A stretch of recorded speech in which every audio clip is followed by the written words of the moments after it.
Hi Karthika. మామా రా బంగారం, రా రా రా. ఏంటో వాసన వస్తుందా? బీడీలు తాగినావేట? ఏంది మే నా కొడుకుని పట్టుకొని అలా అంటున్నావు? నీ కొడుకు భలే పత్రిస్తున్నాడే.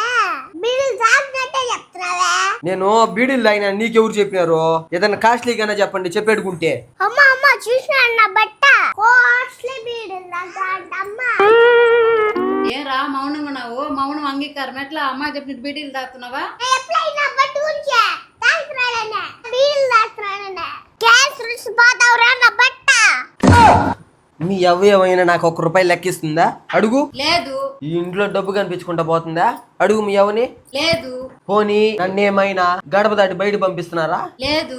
మరి ఎలా మా ఈ బుడద అని చెప్పిన మాటలు వినేసి నన్ను ఎట్టమా అనుమానిస్తావు? అట్నేలే. అత్తగారింట్లో కోడలకైనా కొద్దిగా ఫ్రీడమ్ ఉంటుంది గాని సొంత ఇంట్లో కొడుక్కి రవ్వంత విలువ కూడా లేదు. వాసన వాసన అనేది దీన్ని చెప్పిన మాటలు వింటున్నావు కదా, గ్యాస్ మీద పాలు ఏమన్నా పెట్టేస్తుంటావు. ఓయమ్మ అవునే పాలు పెట్టేస్తున్నాను.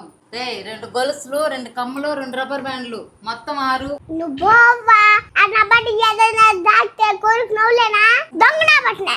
అవ్వ అవ్వ ఏమ్మా ఏమ్మా అన్న బట్టి వీళ్ళు తాగడానికి పోతున్నా చూడు.